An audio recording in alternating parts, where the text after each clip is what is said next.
Hello, everybody, and welcome to the Review Planet TV Variety Hour Christmas Special Naruto Edition. Today I'm going to be ranking my personal top 10 favorite arcs in all of Naruto. So I'm going to try and keep this at least a little bit objective, but my personal opinion is definitely the foundation of this list. If I liked an arc more than another arc, I'm going to put it higher, regardless of whether or not the community thinks differently. So this video doesn't really have a script or anything. I'm just gonna kind of ramble off my thoughts and random shit that I remember about these arcs, and hopefully if you want to listen, then you'll stick with me. Quick disclaimer, I'm going to be going off of the anime version of these arcs, because that's just how I prefer to consume Naruto. I definitely would rather watch an anime than read a manga, personal opinion, so I'm going to be using episode numbers and not manga chapters. And also bear in mind that I'm not a Naruto expert, I'm just a fan who is looking for an excuse to talk about a little bit of Naruto here. So, let's get into the list. Number 10, I have the Land of Waves arc.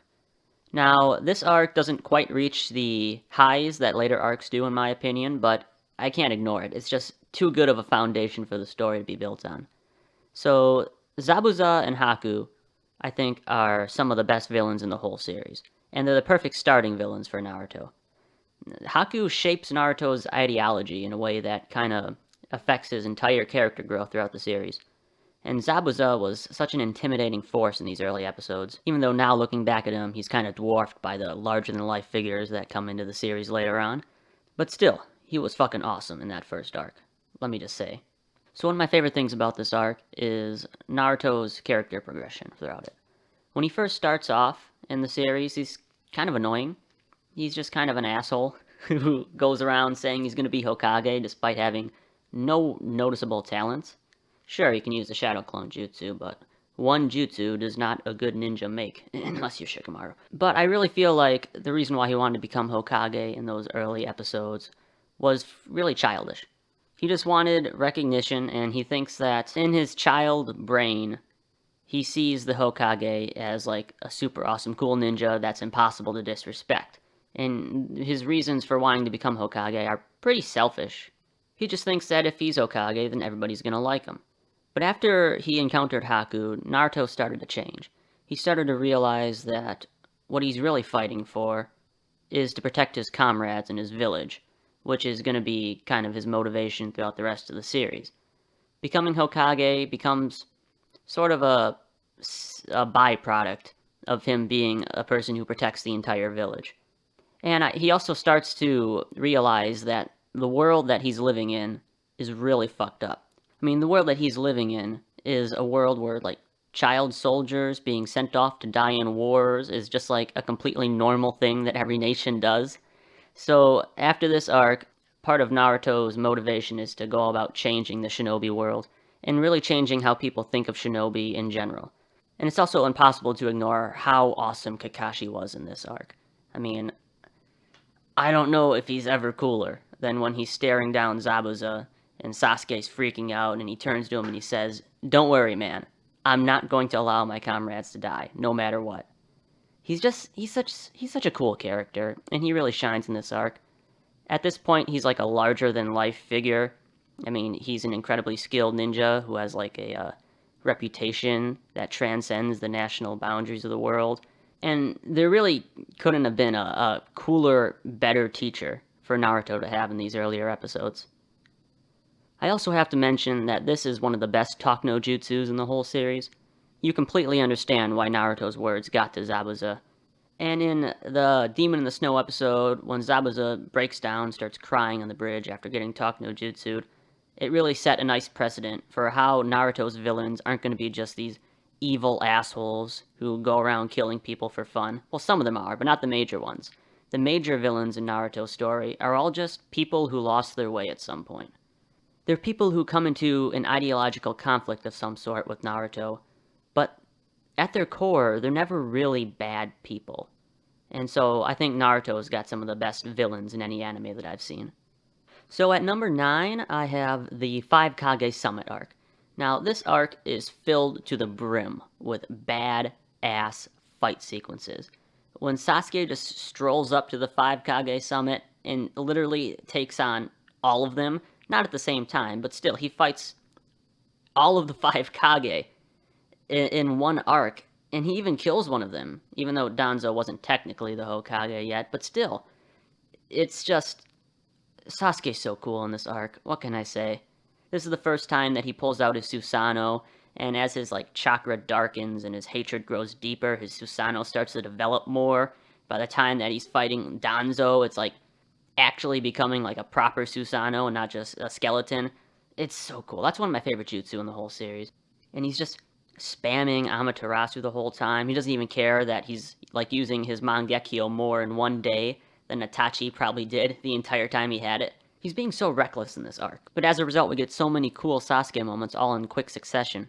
I originally had this arc a little bit higher even, but I don't find that many emotional moments in the arc. And for me, one of the strongest parts about Naruto is that it's a very emotional story. And so I'm going to give priority to arcs that have stronger emotional moments than this arc did. Not that there weren't any in this arc. Like, when Sasuke and Naruto finally meet back up again for the first time since the Tenchi Bridge arc, you feel that. You feel bad for Sasuke that he's lost his way so terribly. And you feel bad for Naruto that, like, his biggest failure, the failure to bring Sasuke back to the village, is kind of like snowballed into this massive conflict that people are dying from. But I'm still, there's no part in this arc where I'm like shedding any tears or anything, so mainly I just have it here for the awesome fight sequences. I have to mention specifically the Danzo and Sasuke fight. This fight was so cool because Sasuke is such a different fighter from Naruto. It's interesting to see him fight tactically because he notices all these little details that you didn't think twice about earlier on in the fight. Like how Danzo was always checking his arm to make sure his Izanagi wasn't going to run out. Or early on in the fight when Sasuke cast Genjutsu on Danzo just to make sure that he could, kind of testing the waters. These are like little details throughout the fight that I didn't think twice about, but it turns out Sasuke was actually like using them to plan his victory the whole time. And it's really fun to watch him fight, and his fight against Danzo was probably his second, maybe third best fight in the entire series, and that's saying something. So I could go on about how awesome it is when Obito pulls up on Naruto and he's just like, hey, we need to talk, or how, like, incredible it is to see the Tsuchikage pull out his particle style for the first time, but I'm probably going to move on to the next arc here just to save time. So, at number 8, we have the Search for Tsunade arc. Now, I'm not sure if I like this arc a little bit more than most people do. I probably do. I'm a little biased, because this arc is like the most Jiraiya we ever get in the series. He's like a main character throughout the entire arc. He's always there. He has a tremendous presence. He seems like such a goofy character all the time. But when like he gets serious, he completely owns the room, and I absolutely love Jiraiya. But there are also reasons besides Jiraiya that this arc is just amazing. And the main one I can think of is the beginning of the arc, where Itachi and Kisame just pull up on the Leaf Village, and Itachi literally, all he does to defeat Kakashi, who we have tremendous respect for at this point in the series as like a really powerful shinobi, all he does to defeat him is just make eye contact with him. Like, goddamn, that's how you set up a villain. He just strolls in, no difficulty, takes out Kakashi in like the most brutal way possible, and you're just thinking to yourself, how is Sasuke ever supposed to catch up with this guy? What does Sasuke have in his arsenal at this point? A fireball, jutsu, and a Chidori? Like, big fucking deal. Itachi can just look at you, and you're down for the count. So I really like that opening to the arc, and it kind of overshadows the rest of the arc, but the rest of the arc still has a lot to love. Like the three-way deadlock, the only time we see the Sannin all in battle against one another. Granted, none of them are at like their peak during that fight, but it's still amazing to see them all together. And the part in the bar when Tsunade is like contemplating Orochimaru's deal, and Jiraiya just goes to her and says, hey, I know you would never take Orochimaru's deal, but if I ever thought that you could, I would fucking kill you. And like the animation changes. Oh god, I love that moment. I love Jiraiya so much. And I also have to mention that this is the arc when the iconic Rasengan first got learned by Naruto. He like struggles the entire arc to learn this jutsu, and by the end of it, when he finds his own creative solution with the shadow clones that lets him do it, you really feel like he earned this ultimate attack. And it's been like a staple for Naruto ever since. So this arc definitely gets points for being the first arc to have the Rasengan in it too. And then like the battle between Jiraiya and Itachi and Kisame. Well, I say battle, it wasn't much of a battle.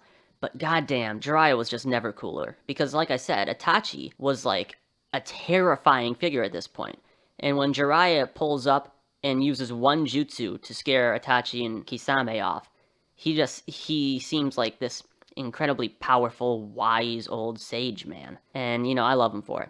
Of course, we learn afterwards that Itachi just left because he had no interest in fighting Jiraiya because he's actually a good guy. And if he really went toe to toe with Jiraiya, he could take him out with little difficulty. You can fight me on that. But still, it doesn't undermine the moment. It's still really, really cool. And this arc has emotional stuff in it too, with Tsunade's brother and her lover fucking dying in like brutal ways. So this arc's got a little bit of everything. I really like it. At number 7, we have the fated battle between brothers. Now, I almost put this one at number 6, but I thought about it a little bit more, and this arc is on the shorter side, so I think that's the thing that held it back a little bit. Now, don't get me wrong, the short runtime of this arc means that every single episode is absolutely amazing. There is no downtime in this arc. But still, I do have to give priority to arcs that have a little bit more runtime to them. But let's talk about how amazing the Itachi and Sasuke fight was. This fight has been brewing since episode 3 of the entire series. This is a ridiculous amount of build up to it. And the payoff is incredibly satisfying. The fight has like different sections to it where it starts off with like this genjutsu battle where you can't tell what's real and what's fake and who's in control of the room at that moment. And then it moves on to like a classic ninja battle with all sorts of shuriken. Sasuke's using his classic shuriken on the strings technique to fuck up Itachi. And then it becomes like a battle on the roof between fire jutsus, like the Amaterasu on Itachi's side and the fireball jutsu on Sasuke's. And then at the end, after Sasuke pulls out Kirin and just destroys the entire fucking hideout, Itachi makes the debut of the Susanoo in like the coolest way possible. That was so amazing when you first saw it. And it's not just any Susanoo. It's a Susanoo equipped with the Totsuka blade and the Yadomir at the same time. Like, Itachi is just unbeatable. So, this fight was really cool. And obviously, the big reveal that, like the biggest plot twist in the entire series, when Obito tells Sasuke that Itachi was actually like the best dude in the entire world and he gave up his entire life and his clan to try and protect the Leaf Village.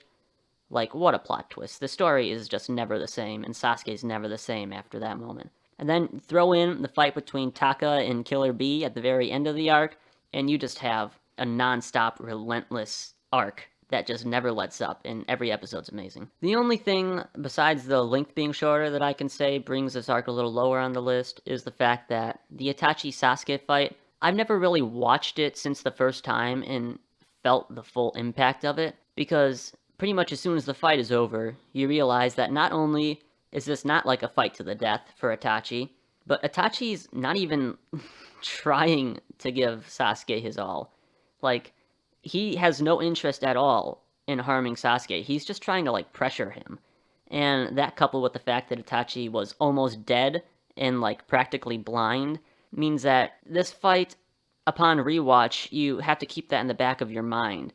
Like, this isn't actually Sasuke and Itachi fighting to the death. This is just Sasuke trying his best to kill someone who's just basically stringing him along and putting on a performance the whole time. So, because of that, I don't think the fight was ever really as awesome as it was the first time I saw it. And you can make an argument that no fight is as cool upon a rewatch as the first time, but I don't know. A lot of Naruto fights, I feel like I can watch them on repeat all day long and they'll never lose that excitement that I had when I first saw them. But this fight in particular is just, it's not one of those fights for me. It's still amazing. It's still amazing. And the whole arc is amazing, but it's just, that's something that puts it at number 7 instead of like maybe number 5 or 4 or something like that. So at number 6, I have the 4th Shinobi War Climax section. Now, I had to include one of the sub-arcs from the 4th Shinobi War, but I couldn't just include the entire war arc as a whole, because there's so much stuff weighing it down in terms of plot holes, or questionable character decisions, or just strange pacing for like the confrontation section of the arc that I could never really put the whole arc in the top 10. But the entire stretch of time, in my opinion, from when Madara first shows up on the battlefield and just wrecks the 4th Division in the absolute most insane way possible, and the time between that and when Naruto and Sasuke have their Hagoromo visions, I think everything between that is absolute gold. Now, once we get to the Hagoromo stuff and the Indra and Ashura stuff, and I don't like that very much. But everything before that, after Madara shows up, I really, really like. So that's why I'm going to include the climax arc and not the Birth of the Ten Tails Jinchuriki arc, because the Birth of the Ten Tails kind of bleeds into the whole Hagoromo, Six Path Sage Mode, Renegon Sasuke kind of stuff. And I really feel like the strongest part of the war arc is the stuff that has to do with Madara and Obito before they become Ten Tails Jinchuriki. So I'm going to talk for a minute about Obito and why he's my third favorite character in the whole show, and why this is his best arc. So when we first meet Obito in Kakashi's backstory, we don't suspect that he's going to become, or at least I don't suspect that he's going to become a major player in the story. His backstory is woven into Kakashi's in such a way where it makes perfect sense why we're meeting Obito, because we're seeing how Kakashi got his Sharingan and why he believes what he believes. And it never really occurred to me that I was watching the setup for the main villain of the series. I just thought I was watching Kakashi's backstory. So when Obito, who by the way was incredibly likable in that 2-episode Kakashi backstory arc, when he comes back in the Four Shinobi War climax, hundreds of episodes later, I was so excited. I really felt like the story was like firing on all cylinders when we first break Obito's mask and we realize that this happy-go-lucky Naruto-esque kind, gentle boy who died a noble death and was important to Kakashi actually ruined his noble death and ruined his kind of like reputation and his meaningful place in Kakashi's life by falling so far. And watching Obito's backstory, ever since that episode when the mask broke, and it cuts to like this dialogueless, just music scene of Obito like taking the tuning exams and having his little cute crush on Rin, and then cutting from that to present day Obito trying to destroy the entire world. That gets me emotional, man. Some people think it doesn't make sense why Obito survived the rock. I never had any problem believing it, though.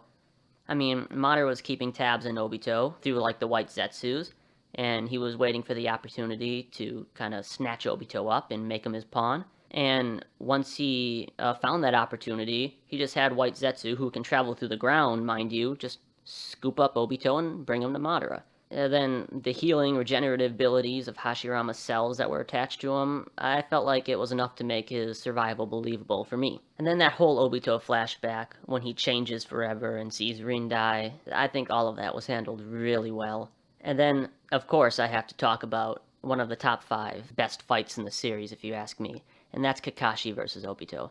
Everything about this fight, from the concise length of it to the usage of the flashbacks that were like woven into the fight itself, to like the smaller scale, just actual ninja fight in the middle of an arc where all of the fights are like massive mountain exploding kind of fights. I think everything just works for this fight, and it's one of the most emotional fights in the series, if you ask me. That fight, coupled with Madara dropping 2 meteors on the 4th Division, and then continuing to like fuck up the 5 Kage with little effort, it just makes this arc one of the most entertaining to watch in the entire series, I think. So now we have the top 5 here, and at number 5, I'm gonna have the Tale of Jiraiya the Gallant. I don't care that this arc is short, because I love it to death, and so it's gonna go higher on the list. So I think I mentioned earlier that Jiraiya is my favorite character in the whole show, and his death, I think, was handled almost perfectly. His whole inner monologue about how his life was full of nothing but failure, and he was trying to like achieve one great deed that would be so great it would outshine all of his failures, but in the end he failed at that too, and that his life turned out to be like a pitiful story.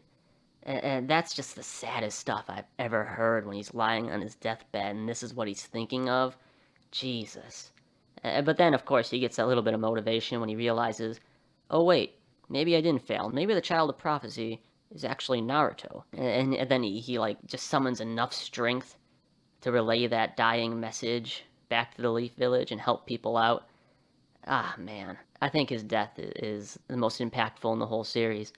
And the fact that it's never undone by like the Edo Tensei or the Rene Rebirth or anything like that just means that that impact sticks every single time I rewatch it. And the fact that it was preceded by one of the most badass fights in the whole series between my two favorite characters, Pain and Jiraiya, which was beautifully animated and full of all sorts of visually dazzling jutsu, that just pushes this arc into like the legendary tier.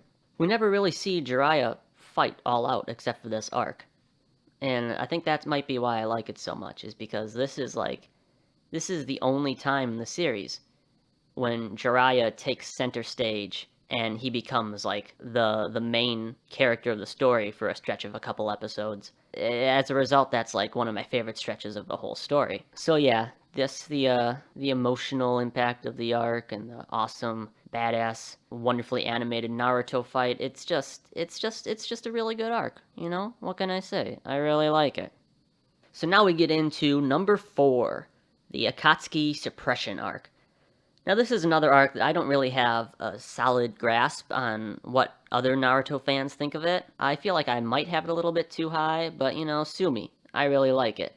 I think that Asuma's death was well handled, not because I particularly care about Asuma, but because watching the impact that his death had on Shikamaru, a character that I do really care about, really gave the arc an emotional component that I think is necessary for a classic Naruto arc. In Kakashi's fight, against Hidan and Kakuzu, and the fact that the animation turns up for that fight makes it one of the most fun fights in the whole series to watch. And Shikamaru's clever solution where he defeats Hidan and then gives him that badass like speech when he's about to bury Hidan and he's like, "You cursed my sensei dead.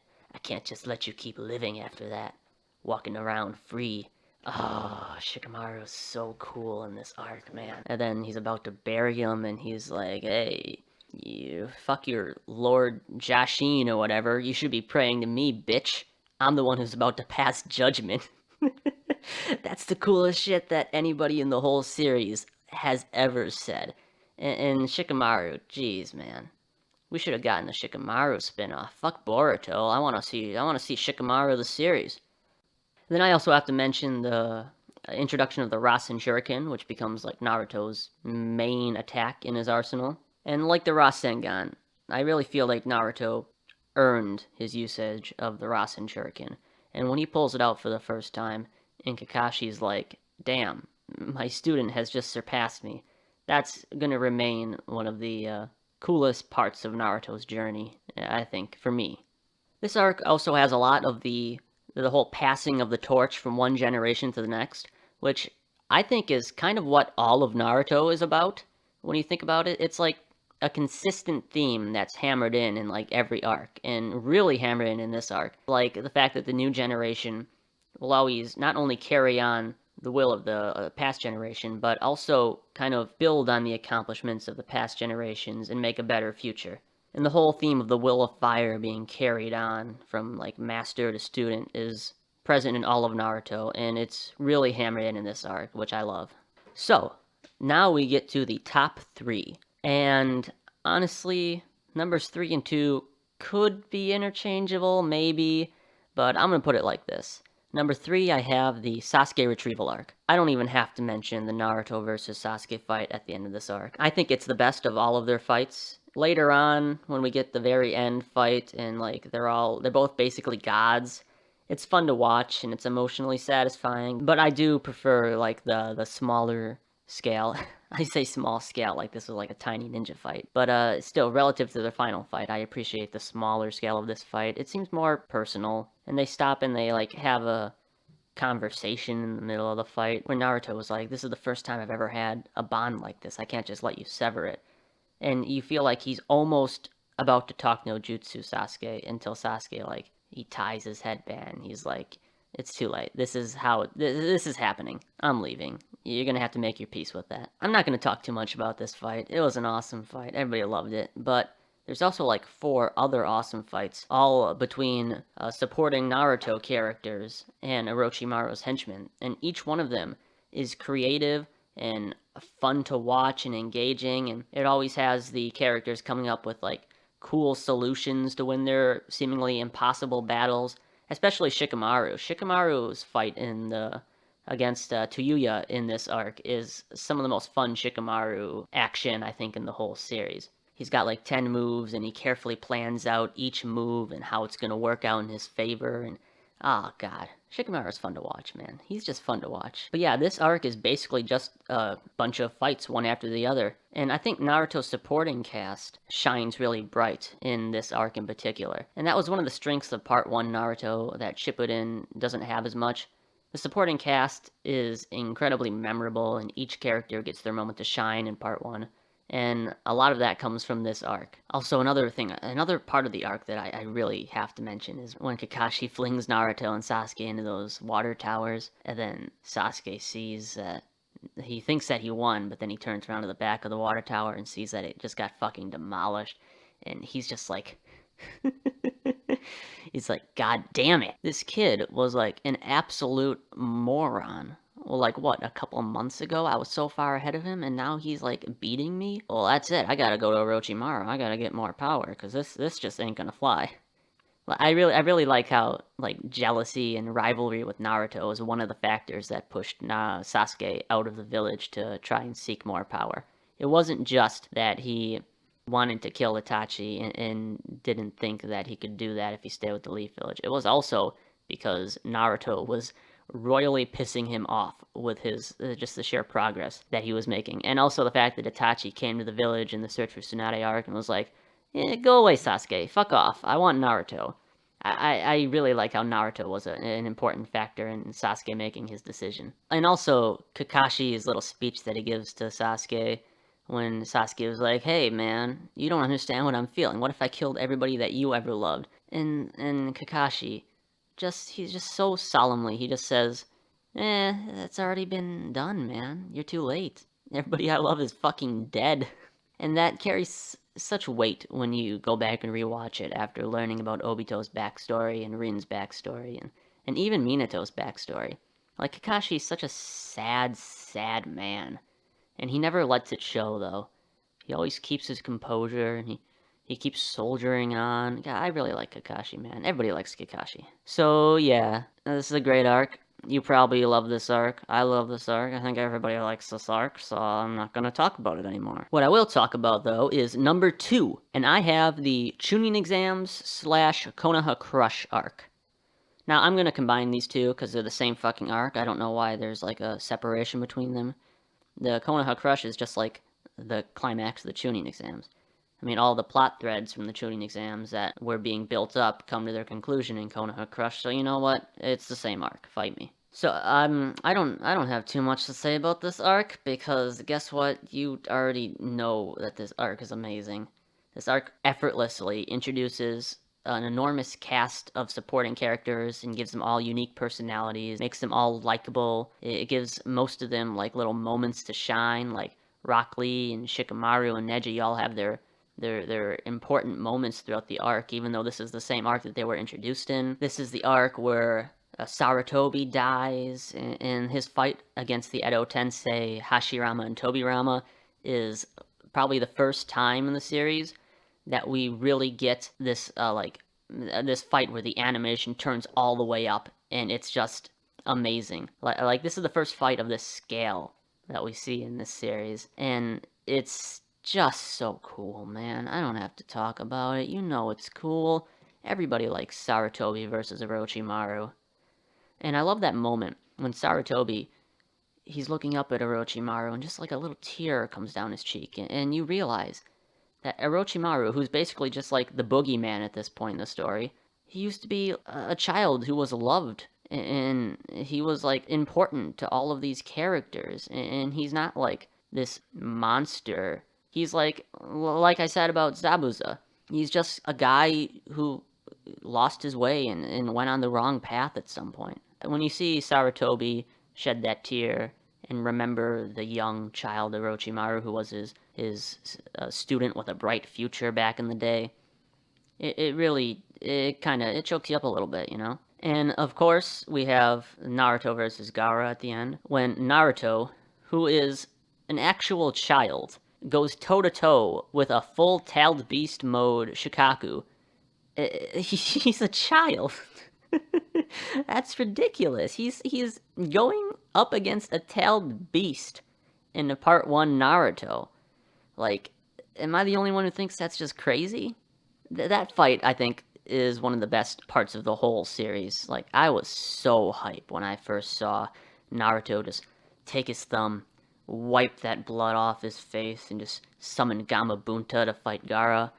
And the fact that Gaara was built up to be this, like, incredibly powerful, unstoppable kind of force in the Forest of Death, and the fact that, like, it was seemed like the arc was setting up Sasuke and Gaara to be, like, these forces who were destined to fight each other. But then Naruto, who at this point in the series still can't get any respect from, like, Sasuke or any of his peers. He's still very much like a bratty kind of underdog at this point in the series. And the fact that Naruto pulls up and ends up being the person to take over this fight and kick Gaara's ass is just so hype. It's the hypest of all of part 1, if you ask me.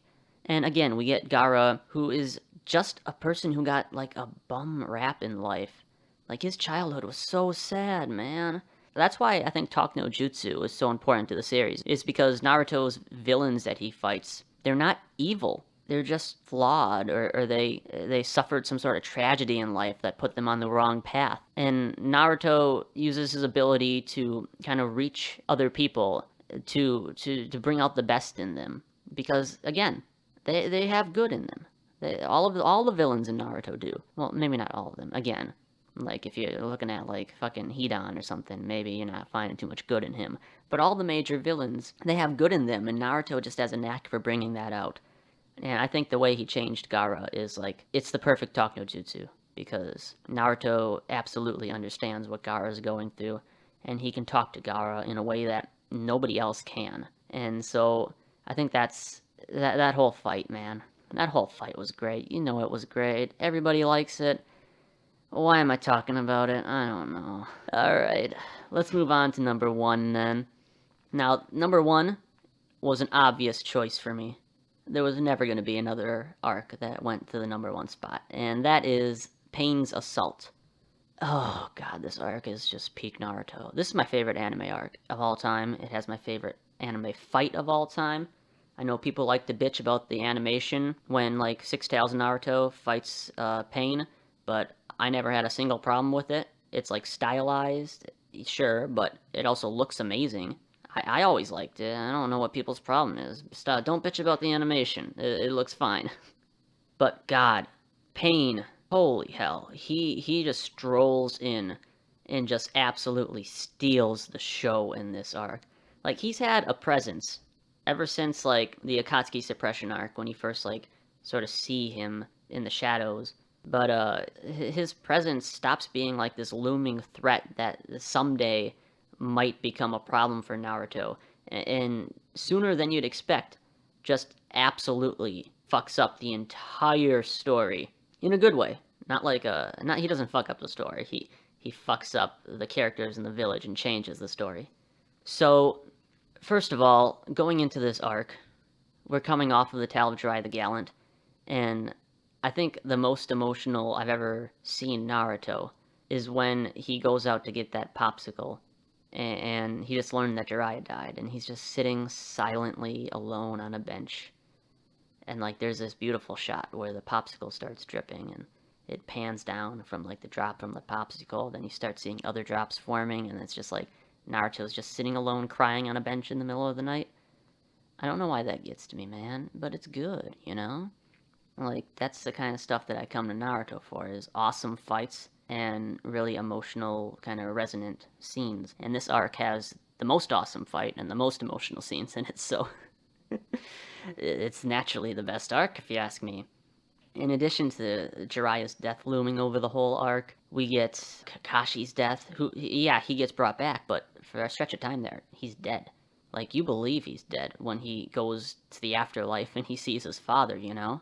And then we get Hinata standing up for Naruto, then just getting absolutely wrecked by Pain. All of these things are weighing on Naruto and causing him this, like, giving him this tremendous grief that he's carrying with him in the back of his mind while he's fighting Pain. And early Naruto would have handled all of that emotion by, like, having some sort of, like, throwing a fit, you know? But I love how when now modern day Naruto shows up to the fight for the first time. And by the way, he shows up in the most epic way possible, in the best anime entrance I've ever seen, ever, hands down. But when he does show up and he, like, calmly and seriously, he asks Tsunade if Kakashi was on a mission away from the village since he could sense everybody's chakra. And she just doesn't respond, and he just says, I see. Those just 2 words, I see, show so much character growth and carry such a heavy weight to them. I just love that moment, man. And Naruto, of course, he comes up with creative solutions to take out all the paths of pain until we get to the Diva path, and then he just kind of has to go all fox on him. But that's what I love about Naruto, is the kind of creative solutions that the characters have to come up with in order to win a fight. It's usually not just a slugfest. Sure, at the end it becomes a slugfest, but that's, like, because Naruto has completely lost himself. Like, that's not Naruto fighting anymore by the time we get to, like, the 6-8 tails taking on the Diva path.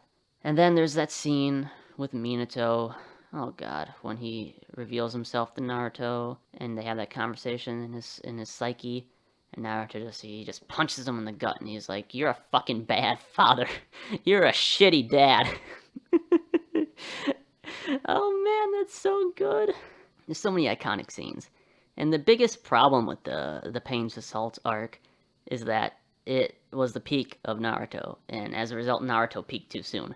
When you really look at it, this is only episodes, like 150, 160 in Shippuden, in a 500 episode series, and the fact that it peaks this early just makes the war arc look all the worse by comparison.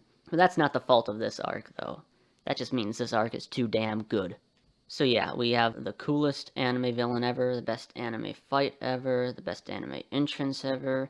Everything comes together for this arc, you know? Like, Pain has more reason to be hated by Naruto than any other villain in the whole series. He destroyed his village, he killed his girl, even though she wasn't his girl at the time, he killed his sensei and his master. By the time the actual fight, Naruto versus Pain, comes around, you are so invested and you are so ready to see this, and it doesn't disappoint, and I absolutely love it. Then I also have to talk about Pain's philosophy. How through Pain, people gain the ability to understand each other a little bit better, and that understanding of mutual pain will lead to, like, an aversion to war in general. That's interesting to think about, you know? And he gives this whole speech about how the Leaf Village are hypocrites, and that how can they possibly preach justice, but they won't let Nagato enact his own justice on the Leaf Village, the village that contributed to the destruction of his home and the killing of his parents and his friends. You really understand Nagato. And again, he's a villain was a good guy, and he lost his way. Tragedy struck, and he was put on the wrong path. But you still understand him, and you still understand all of these Naruto villains. And to a certain extent, you can, like, empathize with them. The greatest accomplishment of this arc, I think, is the fact that I care so much about this character who I should theoretically hate. Absolutely hate. I mean, he killed Jiraiya. He killed my favorite character. I should want to see him dead. But by the end of the arc, I don't. I understand Nagato's philosophy. I understand why he believes what he believes. And really, Naruto's ability to get me to understand Nagato in such a meaningful way is just such a triumph, I think. So yeah, this arc is hype. I really, really like it. I think most people like it. I mean, I haven't heard many negative opinions about this arc, and I completely understand why. I think it's the best anime arc I've ever seen. So naturally, it's gonna top my list of the top 10 Naruto arcs. So feel free to leave a comment if you disagree. Feel even freer to leave a comment if you do agree, praising me and my my list here. And yeah, leave a like if you want to, and hey, you can even subscribe. There's going to be more content on the way. It's not all going to be Naruto or not all anime content. I'm just going to review whatever I want to review, and that can be like TV, movies, food, countries, animals. I don't fucking know. I'll review anything. I don't give a fuck. So leave in the comments what you want me to review, okay? Anyway, this has been the Review Planet TV Variety Super Special Hour Christmas Special time, and I'll see you next time.